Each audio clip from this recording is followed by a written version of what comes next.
My husband kicked me out of our hotel room for another woman. He didn't know my father was his boss. Nathan and I had been planning the ski trip for months. I'd saved vacation days, booked a nice room at a resort in Colorado, even bought new gear because Nathan wanted to take photos together on the slopes. It was supposed to be our romantic getaway. On the drive up, Nathan spent most of the time texting. When I asked who, he said it was work stuff. I didn't think much of it. We got to the resort and there was a mix-up with our reservation. They'd overbooked and could only give us a standard room instead of the suite I'd requested. Nathan seemed oddly fine with it. "It's just a room," he said. "We'll be skiing most of the time anyway." That night at dinner, everything felt perfect.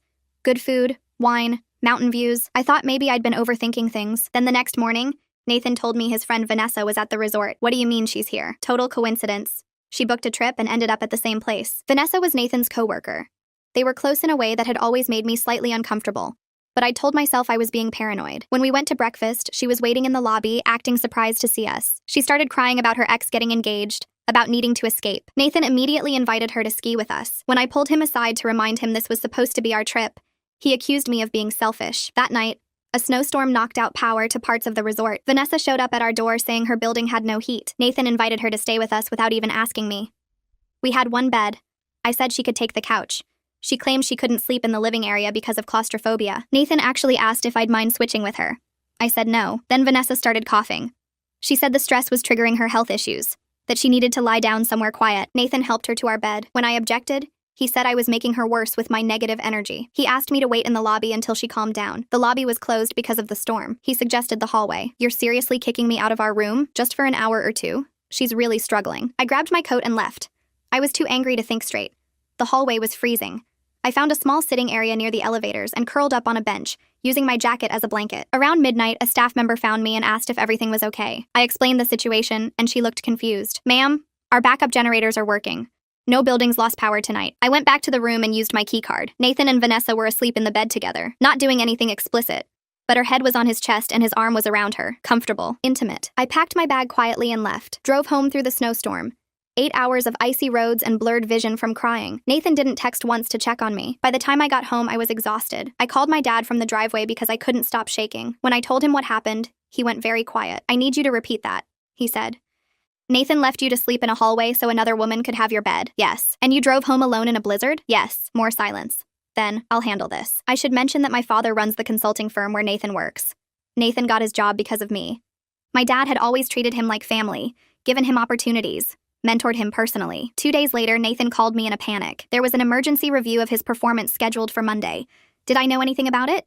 I told him I didn't. Monday came. Nathan was terminated. Official reason: conduct unbecoming of a company representative.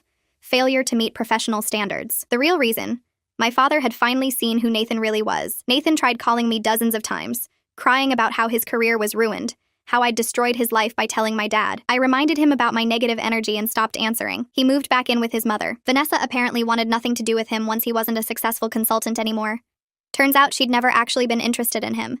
She just liked the attention. A few weeks later, I got divorce papers in the mail. Nathan wanted alimony, claiming I'd sabotaged his career out of spite. My lawyer laughed when she read his filing. He has no case, but I appreciate the comedy. The divorce was finalized quickly.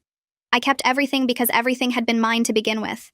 The apartment, the car, the savings account. Nathan had contributed nothing to our life together except his presence. These days, I'm doing better. I took a real vacation recently. Just me. Somewhere warm with no snow. I didn't invite anyone.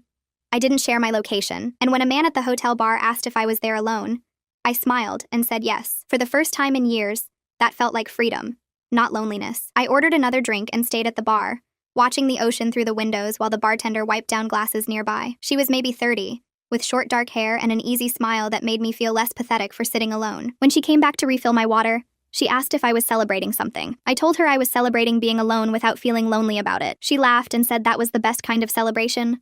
Her name was Harper. We started talking about nothing important, just surface stuff about the resort and the weather and how nice it was to be somewhere warm. Then she asked what brought me here, and I found myself telling her the whole story, the ski trip, and Nathan and Vanessa, and driving home through the blizzard. She listened without interrupting, and when I finished, she said her ex-husband did something similar 5 years ago. Not exactly the same, but close enough that she understood. We talked about divorce and starting over and what it felt like to realize you'd been settling for less than you deserved. 3 hours passed without me noticing. A man in a business suit sat down 2 seats away and ordered a beer. He looked tired but friendly, the kind of tired that comes from travel instead of life. When Harper went to help another customer, He glanced over and asked if I was staying at the resort. I said yes. He introduced himself as Zach, said he was here for a conference, asked if I was here alone. I smiled and said yes again, and it felt powerful instead of embarrassing. We started talking about work and travel and favorite cities. He was a graphic designer from Seattle, funny without trying too hard, asking questions that showed he actually cared about the answers. There was no game playing. No feeling like he was interviewing me or trying to impress me. Just conversation. Easy and natural. When Harper came back, she winked at me and asked if we needed anything else. Zach ordered another round for both of us. We talked about books and movies and places we wanted to visit someday.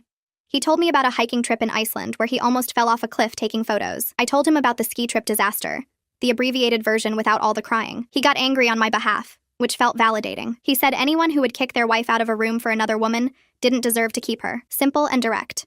No trying to see both sides or suggest I might have overreacted. Just clear support. Around midnight, Harper started cleaning up for closing. Zach asked for my number. I gave it to him without overthinking it, without worrying about what it meant or whether I was ready. I just did it. He texted me immediately so I'd have his number too. We said goodnight and I went back to my room feeling lighter than I had in months. I woke up the next morning to sunlight streaming through the curtains. The bed was soft and the room was quiet and I was completely alone. It felt good.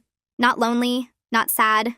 Just peaceful. I stretched and looked at my phone. No messages from Nathan, which made sense since I'd blocked him yesterday. Just a good morning text from Zach asking if I slept well. I smiled and put the phone down. I ordered room service breakfast, eggs and toast, and fresh fruit and coffee that was actually hot. I took everything out to the balcony and sat watching the ocean while I ate. The water was blue and calm, and I could hear waves hitting the beach below. People were already out walking on the sand. Couples and families and solo travelers like me. I ate slowly, enjoying every bite without feeling rushed or judged. Nathan used to complain when I ordered room service, said it was a waste of money when the hotel had a free breakfast buffet, but this was my money and my vacation and my choice. I finished eating and just sat there for another hour, drinking coffee and reading a book I'd brought but hadn't touched yet. The story was good, but I kept getting distracted by the view and the warm breeze and the feeling of being completely content with my own company. This was the breakthrough I needed.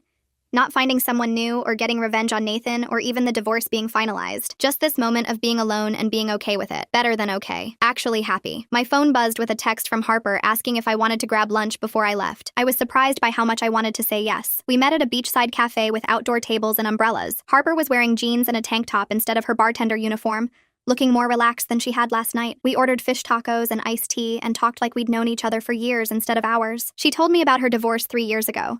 How her husband cheated with a woman from his gym, how she'd stayed too long trying to fix things that were already broken. She moved here to start over, took the bartending job even though she had a degree in marketing, just wanted something simple while she figured out who she was without him. Now she loved it here, had friends and a small apartment near the beach, and no regrets about leaving her old life behind. I told her more details about Nathan and Vanessa, about my dad firing him and the ridiculous alimony demand. She laughed and said, men like that always thought they deserved compensation for their own failures. We talked about red flags we'd ignored and lessons we learned too late, and what we'd do differently next time. The food came and we kept talking through lunch, sharing bites of each other's meals and ordering more tea. Harper said I seemed different from last night. More settled somehow. I told her about my balcony breakfast and realizing I was happy alone. She nodded like she understood completely. When lunch ended, Harper and I exchanged numbers and promised to stay in touch. She made me promise to text her when I got home safe, and I said I would. We hugged goodbye in the parking lot, and I felt grateful for this unexpected friendship. She knew the current version of me. The woman who left a bad marriage and took herself on vacation. Not the woman who stayed with Nathan for years while he slowly stopped respecting her. Not the woman who made herself smaller to avoid conflict. Just me as I was now, figuring things out and doing better. I drove to the airport feeling good about the trip, about meeting Harper and Zach, about spending time alone without falling apart. The vacation had been exactly what I needed, even though I hadn't known what I needed when I booked it. On the flight home, I got a text from Nathan asking if we could talk about the alimony request. My first instinct was guilt, wondering if I should respond, if maybe I owed him a conversation. Then I remembered him asking me to sleep in a hallway so Vanessa could have our bed. I remembered driving home alone through a blizzard while he slept next to her. I deleted the text without responding and blocked his number. The guilt disappeared and I felt powerful instead. Strong. Like I was finally protecting myself the way I should have been all along. Back in my city, I went straight to Bailey's office to discuss Nathan's alimony claim. She was waiting with a huge smile and a folder full of documents. She'd already prepared a response that basically laughed him out of court, citing his own misconduct and the fact that he'd contributed nothing financially to our marriage. We spent 20 minutes making jokes about his nerve before getting down to business. Bailey walked me through every page of the response, explaining how Nathan had no legal grounds for alimony when all the assets were mine originally, and he'd been fired for legitimate performance issues. She said his lawyer would see this response and probably advise him to drop the whole thing. Bailey told me Nathan's lawyer was already backing away from the alimony demand. She'd gotten a call that morning asking about settlement terms, which meant they knew it was hopeless. She expected the divorce to be finalized within 2 weeks, maybe sooner if Nathan's lawyer could talk sense into him. The relief I felt was physical, like something heavy lifting off my chest. I'd been holding my breath for months without realizing it, waiting for the other shoe to drop, expecting Nathan to find some way to drag this out or hurt me more, but it was almost over, really over. Bailey shook my hand and said she'd call when the final papers were ready to sign. I left her office feeling like I could breathe properly for the first time since the ski trip. I went back to work at the marketing firm where I was a senior account manager. My colleague Kevin was at his desk when I walked in, and he immediately noticed something different about me. He asked if I was okay, probably expecting me to say I was fine in that way people do when they're not fine at all. Instead, I told him I was actually better than okay. And I meant it. He looked surprised but happy for me. We caught up briefly about projects I'd missed while I was gone.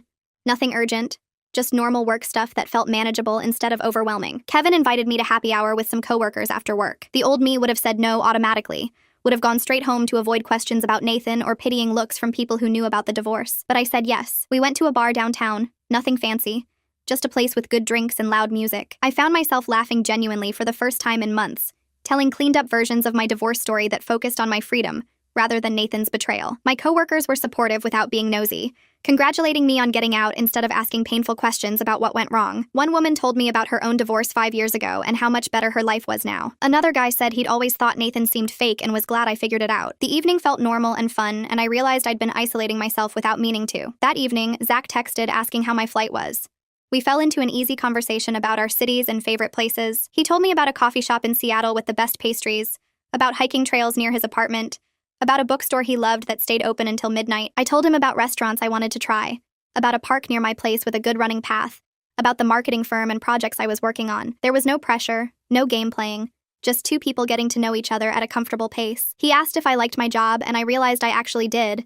That work had become a source of satisfaction now that I wasn't constantly worried about Nathan's jealousy over my success. We texted back and forth for an hour before saying goodnight, and I went to bed feeling hopeful about what might develop between us, without any rush to figure it out immediately. The week after I got back from vacation, I had my regular appointment with Charlotte. I walked into her office and sat down on the couch where I'd spent so many hours crying and processing and trying to understand what went wrong. Charlotte looked at me for about 5 seconds before she smiled. She said something had changed, that my energy was completely different from our last session. I told her about the vacation, about sitting at that hotel bar and telling a stranger I was alone and feeling free instead of ashamed. She nodded like I'd finally understood something she'd been trying to teach me for months. Charlotte asked me to describe that exact moment, what it felt like to say those words out loud. I explained that for years I'd felt like being alone meant I'd failed at something, that it was proof I wasn't enough. But at that bar, saying yes when the man asked if I was alone felt powerful instead of embarrassing. Charlotte wrote something in her notes, and then asked why I thought that shift happened. I said I didn't know exactly, just that driving away from that ski resort through the snowstorm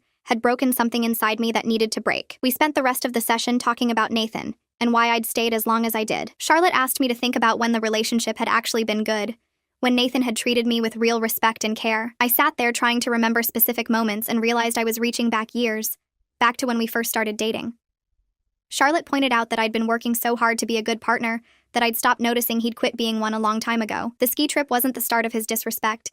It was just the moment I couldn't ignore it anymore. She asked me what being a good partner had meant to me in that relationship. I listed things like making sure Nathan felt supported in his career, not complaining when he canceled plans, keeping quiet about things that bothered me so we wouldn't fight. Charlotte asked if Nathan had done any of those things for me. The answer was no, and saying it out loud made me feel stupid for not seeing it sooner. But Charlotte said recognizing the pattern was what mattered now, that I could use this awareness to build something healthier in the future. That evening, my father called to check in. I could hear something in his voice right away, a kind of heaviness that told me he was feeling guilty. He asked how I was doing, really doing, and I told him I was actually okay, better than okay. He was quiet for a minute and then said he should have seen Nathan's true character sooner, that he'd welcomed him into the company and treated him like family without really knowing who he was. I told Dad that Nathan had fooled both of us, that he'd been good at pretending to be someone he wasn't. My father said that wasn't an excuse, that he should have protected me better. I explained that firing Nathan wasn't just about protecting me.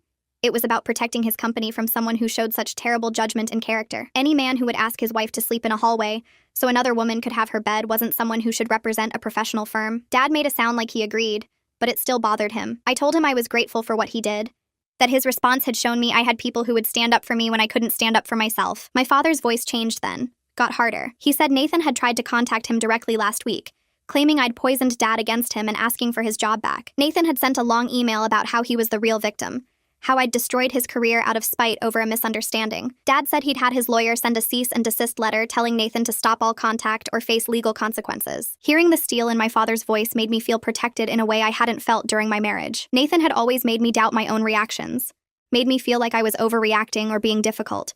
But my father's immediate, decisive response validated that what happened was actually as bad as I thought it was. I thanked him, and he said I never had to thank him for doing what any decent father would do. We talked for a few more minutes about work and other normal things, and when we hung up, I felt steadier than I had in weeks. 2 days later, a package arrived at my apartment. Inside were the final divorce papers with Nathan's signature already on them. No alimony demand, no contested assets.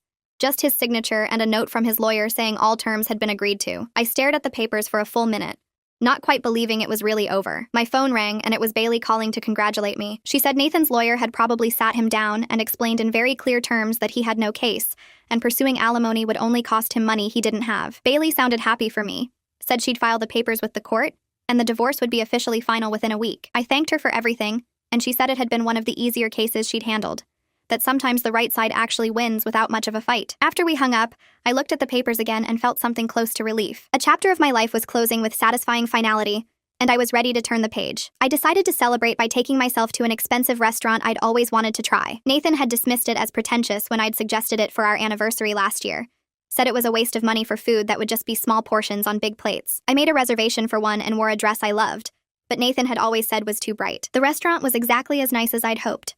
All soft lighting and good wine and a menu full of interesting things I'd never tried. I ordered an appetizer and an entree and dessert, not worrying about the cost or whether it was too much food. The server was attentive without being nosy, and when the food came, it was incredible. Each dish was perfectly cooked and beautifully presented, and I took my time enjoying every bite. Halfway through the meal, I realized I wasn't just enjoying the food, but the fact that I'd made this choice entirely for myself. I hadn't considered anyone else's preferences or budget or opinions. I'd wanted to come here, and so I came here, and that simple act of choosing felt like reclaiming a part of myself I'd given away without noticing. Zach and I had been texting daily for 2 weeks. The conversations were easy and ranged from serious topics to stupid jokes to random observations about our days. He told me about his design projects, and I told him about my marketing campaigns, and we found we had similar creative approaches, even though we worked in different fields. One evening, he mentioned he was coming to my city for a client meeting next month. He asked if I'd want to get dinner while he was here, said it would be nice to see me in person again. I said yes without the anxiety I'd expected to feel about seeing him again. The old me would have spent days overthinking what it meant, whether it was too soon after my divorce, whether I was ready. But new me just said yes because I wanted to see him, and that was enough of a reason. At work the following week, I pitched a major campaign idea I'd been developing for our biggest client. I'd spent weeks putting together the proposal, refining the strategy, building out the creative concepts. The presentation went better than I'd hoped. The client loved the approach so much they wanted to expand the contract to include 3 additional product lines. My boss was thrilled, and the whole team celebrated after the meeting ended. Kevin pulled me aside afterward and said I seemed like a completely different person than the one who was barely holding it together 3 months ago. I laughed and said I felt like a different person. He asked what changed, and I told him I'd stopped letting someone else's opinions and needs take up all the space in my life. Kevin nodded like he understood exactly what I meant. He said his ex had done something similar to him, made him feel like he was always doing everything wrong, and getting out had been the best thing he ever did. We talked for a while about rebuilding after bad relationships, and I realized I was making real friendships at work now that I wasn't constantly distracted by Nathan's drama. That evening, I got a message from an unknown number.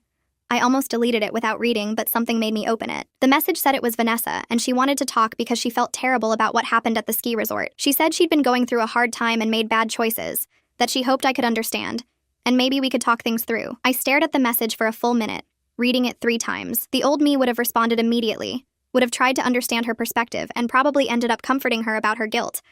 But I didn't feel any obligation to make her feel better about her own choices. She'd known exactly what she was doing when she showed up at that resort. She'd known Nathan was married, and she'd pursued him anyway, manufactured that whole situation about needing our room. I blocked the number without responding and felt zero guilt about it. At my next session with Charlotte, I told her about the message from Vanessa. Charlotte asked how I'd felt reading it and what I'd done. I explained that I'd blocked her without responding, and felt good about that choice. Charlotte smiled and said that was significant growth. She asked me what old me would have done. I said old me would have responded, would have tried to understand Vanessa's perspective, and possibly even offered forgiveness because that's what good people do. Charlotte asked if I still believed that. I thought about it and said no, that I'd learned I don't owe emotional labor to people who hurt me. Setting that boundary felt revolutionary, like I'd given myself permission to protect my own peace instead of managing everyone else's feelings. Charlotte said that was exactly right. That part of healing was recognizing I had the right to choose who gets access to my time and energy. We spent the rest of the session talking about boundaries and how to maintain them, and I left her office feeling stronger than I had in years. The next evening, my phone buzzed with a text from Harper. She'd sent 3 photos of a beach at sunset, the sky all orange and pink with the water reflecting the colors. She added a message saying the sunset made her think of our conversation about new beginnings. I smiled and sent back a photo of my coffee mug on my apartment balcony. Told her I was having my own quiet moment. Over the next few days, we fell into this easy pattern of sending random updates. She'd text about a funny customer at the bar. I'd send a picture of a dog I saw on my lunch break. It was the kind of friendship I hadn't had in years, where you just share little pieces of your day without any pressure or expectation. Before Nathan, I'd had friends like this. But somewhere along the way, my marriage had consumed all my emotional energy, and those friendships had faded. A week later, my father called and invited me to dinner at his house. I drove over on a Thursday evening and found him in the kitchen making his famous pasta dish, the one he used to cook when I was growing up. We sat at his dining table with wine and good food, and partway through the meal, he put down his fork and looked at me. He said he was proud of how I'd handled everything with Nathan and the divorce. He admitted he felt guilty for giving Nathan opportunities he didn't deserve, for not seeing through him sooner. I reached across the table and squeezed his hand. I reminded him that Nathan had fooled both of us, and that was on Nathan, not on us. My father had trusted his daughter's choice in a partner, and there was nothing wrong with that. We couldn't have known Nathan would turn out to be the kind of person who'd kick his wife out of their hotel room for another woman. Dad refilled our wine glasses, and then mentioned something that made me sit up straighter. He said Nathan had been applying to other firms in the industry, trying to rebuild his career, but word had gotten around about why he was really fired. My father had made some calls to colleagues he'd known for decades. He'd explained that Nathan had shown severe judgment issues and character problems, that hiring him would be a mistake. He'd effectively blackballed Nathan from the entire consulting field in our region. I stared at my father, processing what he'd just told me. Nathan's career wasn't just damaged. It was destroyed. He'd have to move to a different state or switch to a completely different industry if he wanted any chance of professional success. For a moment, I felt a flash of guilt about Nathan's ruined career prospects. He was struggling to find work, living with his mother, watching everything he'd built fall apart. But then I remembered him standing in that hotel room asking me to wait in the hallway. I remembered the cold seeping into my bones as I curled up on that bench near the elevators. I remembered driving home through a blizzard while he slept comfortably with another woman in the bed I'd paid for. The guilt evaporated like steam. I looked at my father and thanked him for protecting not just me, but other companies from hiring someone with such poor character. If Nathan would treat his wife that way, how would he treat colleagues or clients when it served his interests? My father nodded and said that was exactly his reasoning. That same week, Zach video called me one evening. I answered and saw his face on my screen, that easy smile I remembered from the hotel bar. We talked for 2 hours about everything and nothing. He told me about a project he was working on, showed me some of his design sketches. I told him about the campaign I was developing at work. The conversation flowed naturally without any of the tension or performance I'd felt with Nathan. At one point, Zach asked about my divorce in this careful, respectful way. He said he wanted to understand my past, but didn't want to make it the whole focus of our connection. I appreciated that more than he probably realized. I gave him a brief version of the marriage ending, and he listened without interrupting or offering unwanted advice. I ended up telling Zach a condensed version of the ski trip story. I explained about Nathan inviting his coworker without asking me, about being kicked out of my own room, about finding them asleep together. Zach's face changed as I talked. His jaw tightened and I could see anger flash in his eyes. But it wasn't directed at me. When I finished, he said what Nathan did was completely wrong and I deserved so much better. He didn't try to excuse Nathan's behavior or suggest I was better off now or any of those things people say when they don't know what else to say. He just validated that what happened was wrong, that I had every right to be hurt and angry, and that leaving took strength. Something in my chest loosened hearing him say that. At my next therapy session with Charlotte, she asked how I felt about potentially dating Zach when he visited my city. I sat with the question for a minute, checking in with myself honestly. I admitted I was nervous but also excited. Charlotte leaned forward and pointed out that this was the first time I'd expressed interest in someone without immediate anxiety or fear of losing myself in the relationship. With Nathan, even at the beginning, I'd felt this underlying worry about maintaining his approval. With Zach, I just felt curious and hopeful. Charlotte smiled and said that difference was significant, that it showed real growth in how I approached connection. Work became a genuine source of satisfaction as I threw myself into the expanded campaign. I spent long hours developing strategies, meeting with the creative team, refining our approach. One afternoon, I was presenting ideas to the client when I realized something. I'd been holding back professionally during my marriage because Nathan felt threatened by my success. Every promotion, every achievement, every bit of recognition had come with this weird guilt, because Nathan would get quiet and withdrawn. Now I was free to pursue achievements without worrying about managing someone else's insecurity. I could be good at my job without apologizing for it. Kevin and I started grabbing lunch regularly, moving beyond just work conversations into actual friendship. We'd sit at this sandwich place near the office and talk about life beyond deadlines and client demands. One day he mentioned he'd gone through a difficult breakup last year, that his ex had slowly made him feel like he was never good enough. He said he recognized the signs of someone rebuilding themselves because he'd been there. His understanding felt supportive without being invasive. He didn't push for details or try to fix anything. He just let me know he got it. My phone rang one Tuesday evening, and I almost didn't answer the unknown number. But something made me pick up. A woman's voice said my name and then identified herself as Nathan's mother. I froze, completely shocked because we'd never been close. She'd always been polite but distant during my marriage. Now she was calling to apologize for her son's behavior. She said she didn't raise him to treat anyone the way he treated me, that she was ashamed of his choices. I could hear genuine shame in her voice. Not the performative kind, but real regret. It made me soften slightly toward her, even as I kept my guard up about Nathan himself. I told her I appreciated the call and understood she meant well, but I needed to keep moving forward without ties to that part of my life. She said she got it and hoped things worked out for me. And when I hung up, I felt lighter somehow. Like I'd just closed a door I didn't even know was still open. The conversation lasted maybe 5 minutes, but it marked something important. A final severing of connection to Nathan's world that I hadn't realized I still needed. I went back to my apartment and made dinner. Something simple with pasta and vegetables, and ate it while watching a show I'd been meaning to catch up on. The evening felt peaceful in a way that used to make me anxious, like I should be doing something productive or useful, but now I just enjoyed the quiet. 2 days later, my phone rang while I was at work going through campaign metrics. Harper's name lit up the screen and I answered immediately, stepping into an empty conference room for privacy. She sounded excited, talking fast about how she'd finally booked time off and wanted to visit my city in about 3 months if I was cool with her staying at my place. The question caught me off guard in the best way because I realized I actually wanted this. Wanted to show her the life I'd built and share my space with someone who only knew the version of me that existed after Nathan. I told her yes without hesitation, and we spent 20 minutes planning potential activities, restaurants she wanted to try, neighborhoods we could explore together. When we hung up, I noticed I was smiling, genuinely looking forward to something weeks away without the usual spiral of worry about whether I'd be good company, or if my apartment was nice enough, or any of the other anxious thoughts that used to plague me when making plans. The next week moved quickly with work projects demanding attention, and evening video calls with Zach that left me feeling connected without consumed. One afternoon, I realized his visit was only 2 weeks away, and instead of panic, I felt anticipation, the good kind that made me check flight arrival times and think about where we might go for dinner. My therapy session with Charlotte that Thursday brought this up naturally when she asked how I was feeling about upcoming events. I told her about Zach's visit and how I was actually excited rather than terrified, and she leaned back in her chair with this satisfied expression therapists get when their clients finally internalize something important. She pointed out that this represented real growth, learning to trust my own judgment about people and believing I deserved good things without waiting for the other shoe to drop. The observation hit me because she was right. With Nathan, I'd always been braced for disappointment even in good moments. But with Zach, I just felt curious and hopeful about what we might become. Saturday, I went shopping for something to wear to dinner with Zach, wandering through stores until I found a dress that made me stop. It was deep blue with a fitted waist, bolder and more colorful than anything I'd worn in years, because Nathan always said bright colors were attention-seeking and made me look like I was trying too hard. Standing in the dressing room mirror, I realized I wasn't buying this dress for Zach or anyone else. I was buying it because it made me feel confident and beautiful, and I wanted to wear something that reflected how far I'd come. The price tag was higher than I'd normally spend, but I bought it anyway, along with shoes that matched, treating myself without the guilt that used to accompany any purchase Nathan might have questioned. The day before Zach arrived, an envelope showed up in my mail from Nathan's lawyer. Some final paperwork about minor details that needed signatures to close out the divorce completely.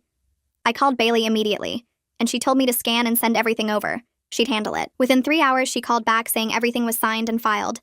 The divorce was now officially final in every possible legal sense. The relief felt physical, like I'd been carrying weight I didn't notice until it was gone. I thanked Bailey and she laughed, saying this was the easiest case she'd handled in months because Nathan had no leg to stand on, and his lawyer knew it. That evening, I took myself to a nice bar downtown, the kind with dim lighting and craft cocktails that cost too much but taste amazing. I ordered something with gin and elderflower and raised my glass in a silent toast to my freedom and whatever came next. The woman at the table next to mine noticed and asked what I was celebrating, and when I told her I'd just finalized my divorce, she smiled and bought me another drink. She told me her own story about leaving a bad marriage 5 years ago. How scary it was at first, but how much better life got once she stopped trying to fix something fundamentally broken. We talked for an hour about rebuilding and rediscovering ourselves, and when we parted ways, she hugged me and said I was going to be just fine. Zach's flight landed at 3, and we agreed to meet at a restaurant near downtown at 7, giving him time to check into his hotel and me time to get ready without rushing. I wore the blue dress and actually felt beautiful putting it on, doing my makeup carefully and taking time with my hair.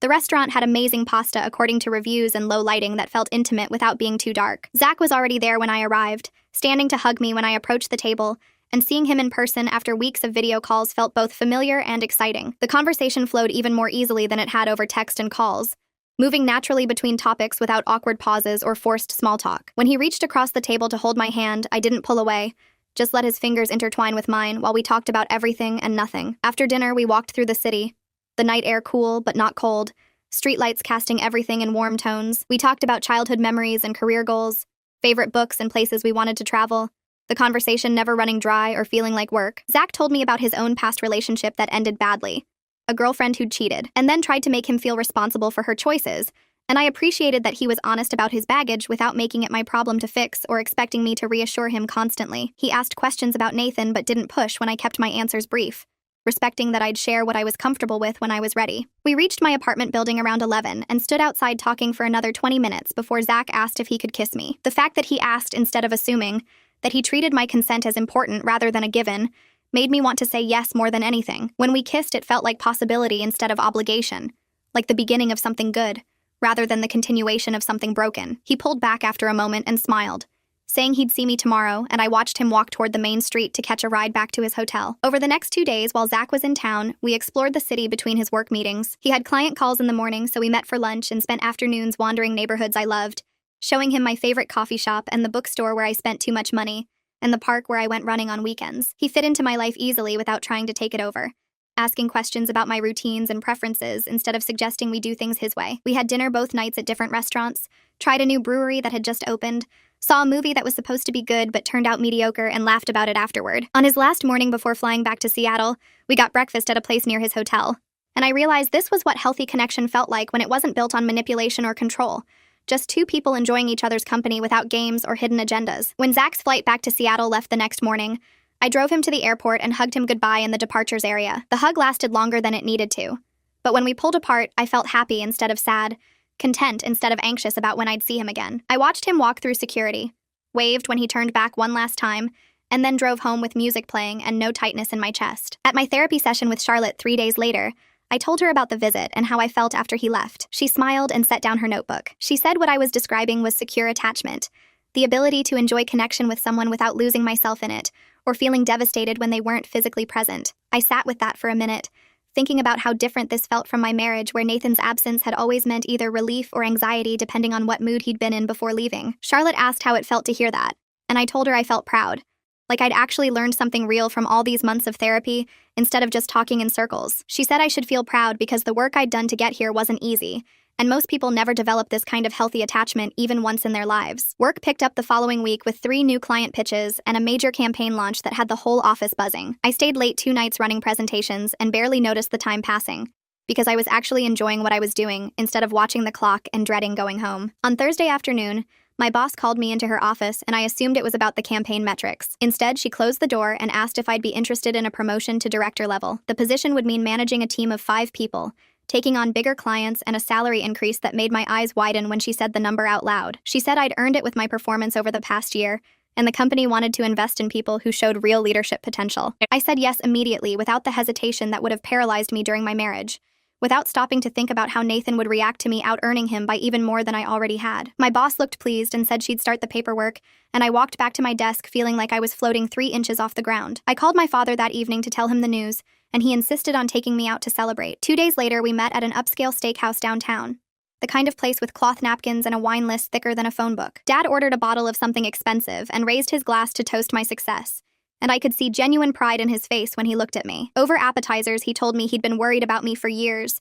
watching me shrink myself to fit into Nathan's insecurities and make myself smaller so he could feel bigger. He said seeing me take up space again, pursuing opportunities without apologizing for my success, had been a relief he didn't know how to put into words until now. I felt my throat get tight and had to look down at my plate for a second. When I looked back up, Dad reached across the table and squeezed my hand. He said he was sorry he hadn't seen Nathan's true character sooner. Sorry he'd given that man opportunities he didn't deserve. But he was grateful I'd had the strength to leave when I finally saw the truth. I told him I was grateful too, for everything he'd done to protect me and support me through the divorce. We finished dinner talking about the future instead of the past, about the promotion and what it would mean for my career, about possibilities instead of regrets. Harper called me the next evening while I was making dinner, and we ended up on video chat for over an hour. She said she could hear the difference in my voice, that I sounded genuinely happy instead of performing happiness the way I had during my marriage. I laughed and told her about the promotion, about Zach, about how my life felt like it was finally moving in a direction I actually wanted instead of just surviving day to day. Harper got excited and said she wanted to visit soon.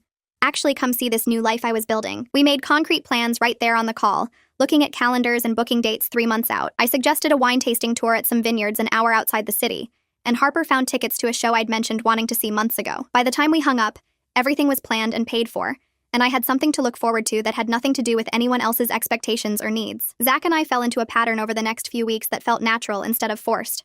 We texted throughout the day, not constantly, but enough to feel connected, sharing random thoughts and photos of our lives. We video called most evenings when our schedules aligned, talking about work and friends and shows we were watching, conversations that flowed easily without awkward silences or running out of things to say. He flew back to visit a month after his first trip, and I flew to Seattle 3 weeks after that. The relationship developed at its own pace without pressure or games, without anyone pushing for more commitment or playing hard to get. I found myself trusting him in ways I didn't think I'd be capable of after Nathan, sharing parts of myself I'd kept locked away for years. When he talked about his day, I believed him. When he said he'd call, he actually called. When he made plans, he kept them. The consistency was almost strange after years of Nathan's unpredictability. But I was learning to accept that healthy relationships didn't have to be complicated or dramatic to be real. I ran into one of Nathan's former colleagues at a coffee shop on a Saturday morning, a woman named Jennifer who'd worked in his department. She recognized me first and came over to my table, asking if she could sit down for a minute. I said yes, even though my stomach clenched with anxiety about what she might say. Jennifer told me she'd heard what happened on the ski trip, that people in the office had talked after Nathan was fired. She said Nathan had moved to a different state to find work because he couldn't get hired locally, that people in the industry knew what happened, and most of them respected me for leaving. I sat there holding my coffee cup and trying to process that information. Jennifer said she'd always thought Nathan was too focused on appearances and not enough on actual work, and she wasn't surprised he'd shown such poor judgment in his personal life too. She said she hoped I was doing well, and I told her I was, better than I'd been in years. When she left, I sat there for another 20 minutes feeling validated in ways I didn't know I needed, knowing that other people saw Nathan clearly instead of the image he tried to project. My next therapy session with Charlotte covered a lot of ground. She said she thought I was ready to reduce our sessions from weekly to bi-weekly, that I was maintaining my progress independently and didn't need the same level of support anymore. I felt a flash of panic at first, worried that I'd backslide without the weekly structure. Charlotte must have seen it on my face because she reminded me that healing isn't linear, that I could always come back to weekly sessions if I needed to. But she was confident in the foundation I'd built. She said I'd developed real tools for managing my emotions and setting boundaries, and those tools would still work whether we met once a week or once every 2 weeks.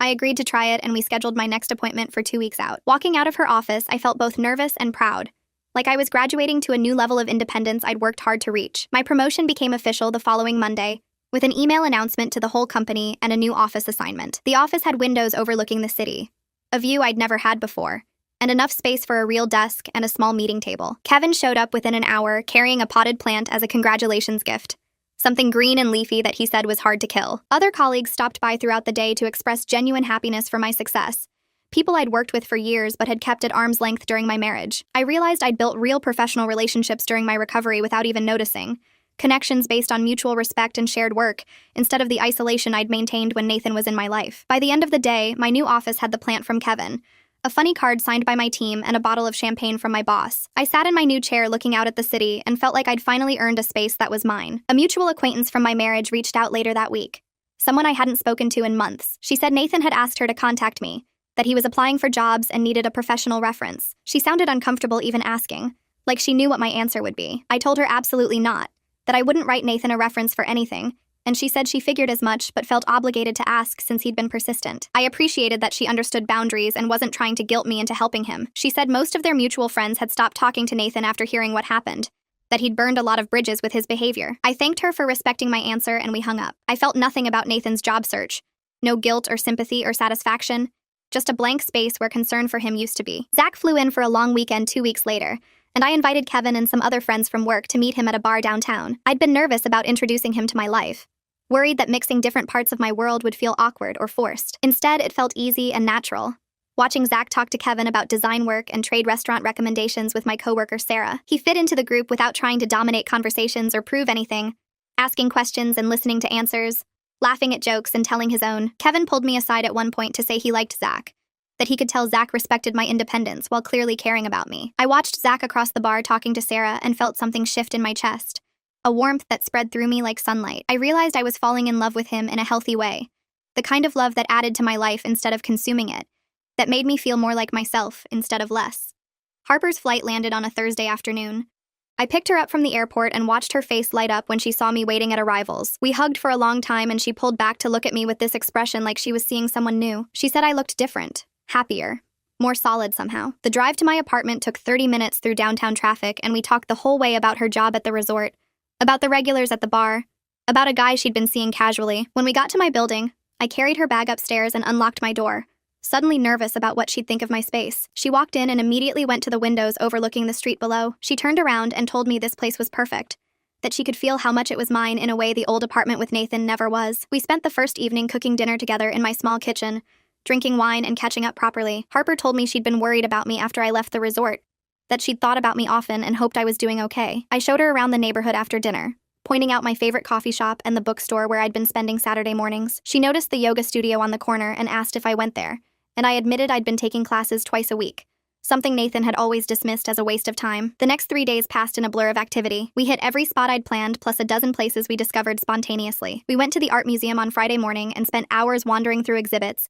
and Harper made me laugh by making up ridiculous backstories for the people in old portraits. That afternoon, we found a vintage clothing store in a neighborhood I'd never explored, and she convinced me to try on a bright red dress that I never would have looked at before. I bought it. Saturday, we did the wine tasting tour I'd booked, visiting 3 vineyards outside the city and getting progressively more giggly as the day went on. We talked about everything during those long drives between wineries. Harper told me about her divorce, about the relief she'd felt when it was finally over, even though everyone expected her to be devastated. She said leaving her ex was the best decision she'd ever made, that she'd spent too many years trying to be smaller so he could feel bigger. I understood exactly what she meant. Sunday morning, we brunched at a place downtown that had outdoor seating and incredible pancakes. We were halfway through our meal when I saw Vanessa walk past on the sidewalk. She glanced over, did a double take, and stopped walking. Her expression shifted from surprise to something that looked like shock as she took in the scene, me laughing with Harper, both of us relaxed and happy in the sunshine. Vanessa started walking toward our table. Harper noticed my body language change and followed my gaze. She asked quietly if that was her, and I nodded. Before Vanessa could get within 10 feet of us,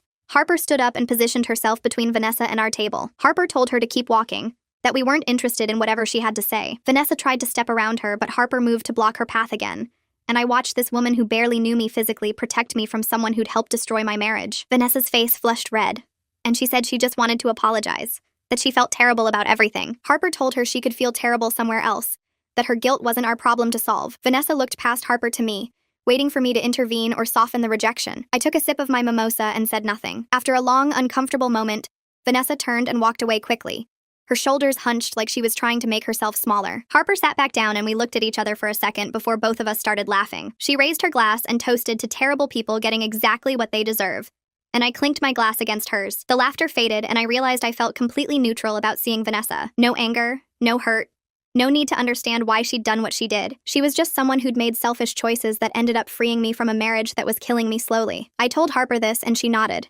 saying that's how you know you're really over something, when the person who hurt you becomes irrelevant instead of important. We finished brunch and walked through the city for hours, stopping at random shops and talking about nothing important. Harper's visit felt like a celebration of the life I'd built, proof that I could have genuine friendships and joy without Nathan's presence casting shadows over everything. When I dropped her at the airport Monday evening, she made me promise to visit her at the resort soon, and I said I would. Watching her walk into the terminal, I felt grateful for the random conversation at a hotel bar that had turned into real friendship. My father called Wednesday to invite me to dinner at his house that weekend. He asked if I'd be comfortable with him inviting Zach, said he'd been wanting to meet him properly and thought a family dinner might be nice. I appreciated that he asked instead of just surprising me, that he understood I needed to control how my worlds merged. I said yes and texted Zach to give him advance warning. He responded that he was nervous but excited, which made me smile because it meant he understood this mattered. Saturday arrived and I drove to my dad's house with Zach following in his rental car. We'd agreed to take separate vehicles so he wouldn't feel trapped if things got awkward.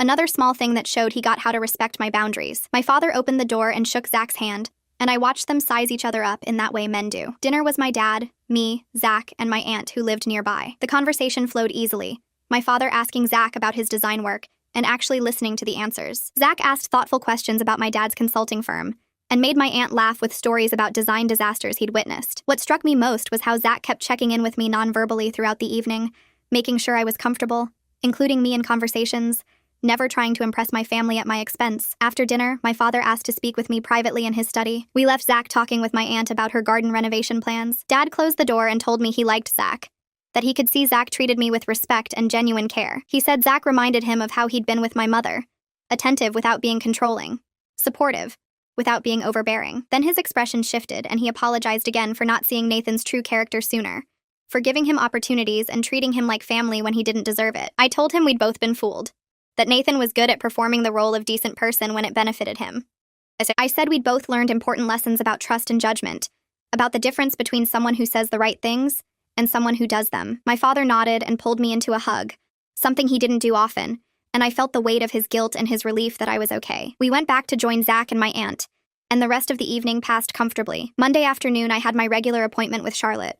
I settled into the familiar chair in her office, and she asked how I'd been since our last session. I told her about Harper's visit, about running into Vanessa and feeling nothing, about the family dinner with Zach. Charlotte listened and then said something that surprised me. She suggested we move to meeting every other week instead of weekly. She explained that I'd done remarkable work rebuilding my sense of self and learning to set boundaries, that I had the tools now to handle challenges without needing weekly check-ins. I felt a flash of panic at the idea of less frequent sessions, but then I realized the panic itself was old programming, the belief that I couldn't function without constant support. I told Charlotte I thought bi-weekly sessions made sense, and she smiled like I'd passed some kind of test. We spent the rest of the hour discussing strategies for maintaining my progress and identifying warning signs that I might need to increase session frequency again. When I left her office, I felt genuinely proud of how far I'd come, of the work I'd put into becoming someone who could trust herself again. That evening, Zach came over to my apartment for dinner. We cooked together, moving around my small kitchen with the ease of people who'd done this before. After we ate, we settled on my couch with wine, and Zach got quiet in a way that made me pay attention. He said he needed to talk to me about something serious. My stomach dropped for a second, old fears surfacing, but his expression was nervous, not guilty. He told me he'd been looking at job opportunities in my city because he wanted to see where our relationship could go without the distance. He said he'd been thinking about it for weeks, researching firms and reaching out to contacts. I felt touched and scared in equal measure. I told him I appreciated that he wanted to close the distance, but he needed to make sure any move was right for his career, not just for me. I said I wouldn't be responsible for him uprooting his life and then resenting me if things didn't work out. Zach listened and then explained he'd been considering leaving Seattle anyway, that the design scene in my city was actually stronger and offered better opportunities. He said meeting me had accelerated his timeline but not created the desire to move. We talked for hours about what it would mean, how we'd navigate him being local, whether we'd rush into living together or maintain separate spaces. I made it clear I needed to keep my independence, that I was still learning how to be in a healthy relationship and couldn't handle too much too fast. Zach said he understood completely and actually preferred taking things slow. 2 months later, Zach called me with news. He'd been offered a position at a prestigious design firm in my city with better pay and more creative freedom than his Seattle job. The offer had come through faster than he'd expected, and they wanted him to start in 3 weeks. He asked if I was okay with this, if he was moving too fast or pushing too hard. I told him this was amazing, that I was genuinely excited and not at all pressured. We celebrated that weekend at my favorite restaurant, toasting to the fact that this worked out for both of us without either person giving up their goals. Zach seemed lighter than I'd seen him, relieved and happy about the change. He said he'd start apartment hunting immediately and asked if I wanted to help. I said yes, curious to see what kind of place he'd choose and how he'd set up his life in my city. The apartment search took 3 weekends.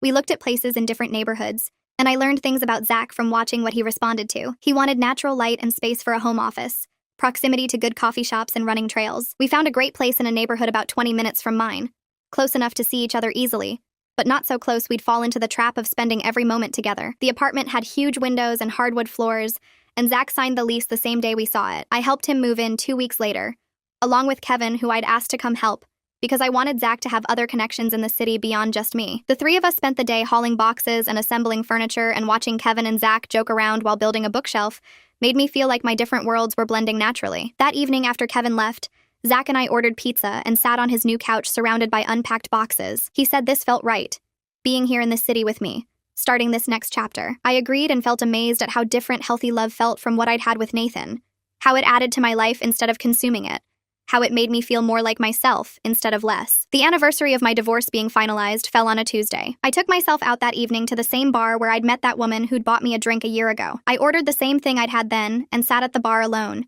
thinking about everything that had changed. A year ago, I'd been toasting to freedom from a terrible marriage, relieved to be out but uncertain about what came next. Now I was toasting to the life I'd built, the love I'd found with Zach, the friendships I'd developed with Harper and Kevin, the career success I'd achieved, the woman I'd become through months of therapy and hard work. The bartender asked what I was celebrating, and I told him it was the anniversary of the best decision I'd ever made. He smiled and said the next drink was on the house. I sipped my wine and looked around the bar at strangers living their own lives, dealing with their own struggles and victories. I thought about Nathan living with his mother, unemployed and alone because he'd chosen momentary attention over genuine partnership. I thought about Vanessa's shocked face when she saw me happy without them. Mostly I thought about myself, about the woman who'd driven home through a blizzard crying and called her father because she couldn't stop shaking, and how that woman had transformed into someone who knew her worth and wouldn't accept less than she deserved. The bartender brought my free drink, and I raised it silently to my reflection in the mirror behind the bar, to survival and growth and the courage to start over. At work, I started noticing how different things felt compared to when I was married. I'd landed 3 major clients in the past 6 months,